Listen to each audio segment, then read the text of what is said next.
This was a spectacular display of precision, scale, might and size from the Chinese. It showcased more than 10,000 troops, hundreds of vehicles, about 100 warplanes, and it showcased a lot of their new missiles.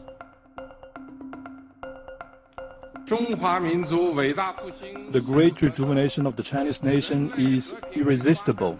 The noble cause of peace and development of humanity will prevail.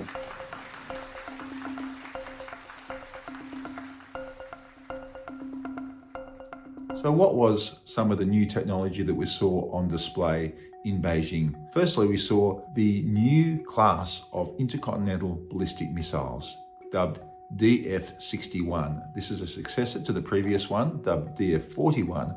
And we know the DF-41 had a range of 12 to 15,000 kilometers. Now, very significant because this actually brings Los Angeles and San Francisco into range for the Chinese.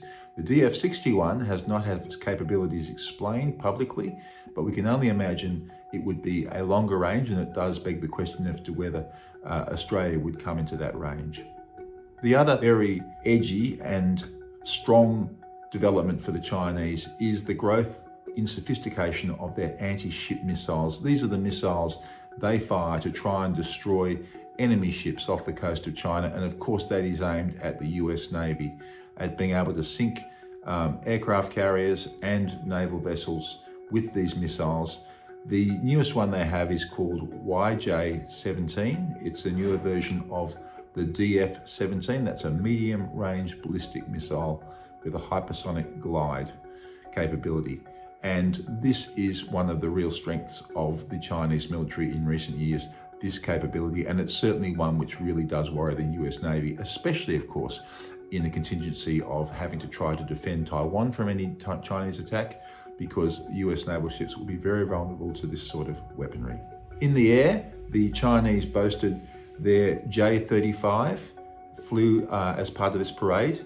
It's a carrier-based naval stealth fighter. The strength of the new stealth fighters that China is making is that they have huge internal fuel loads, and that means they can have a much larger range than your average warplane. That means they can defend, obviously, far further off the coast, and in any attacking scenario can attack a lot further than a lot of their rivals.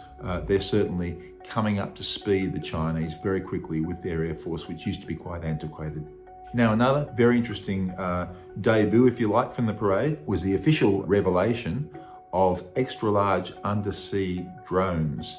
They basically look like giant black torpedoes, but they are an area of marine warfare where China is the world leader, at least in production. It makes a lot of these drones. It has a whole series of cutting-edge drones, which it makes in large numbers, and certainly from what we can tell, obviously some of their capabilities are still classified, but what we know is that they are very effective, and they will be an army and a naval force with many drones compared to Western countries, including Australia and the US, which are still catching up on the fast developments in drone warfare, which of course have been pioneered in a large part by what we've seen in the war between Ukraine and Russia, where drones really do rule the front line.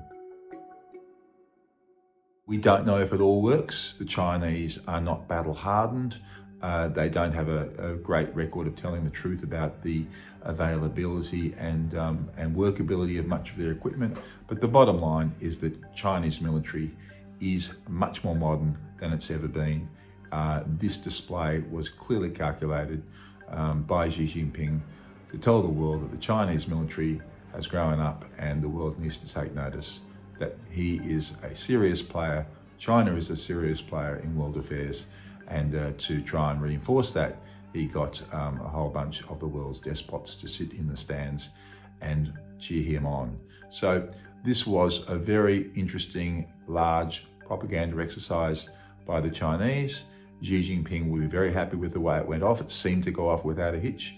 It was a grand exercise in diplomacy and a grand statement by China of how it wants the rest of the world to see it.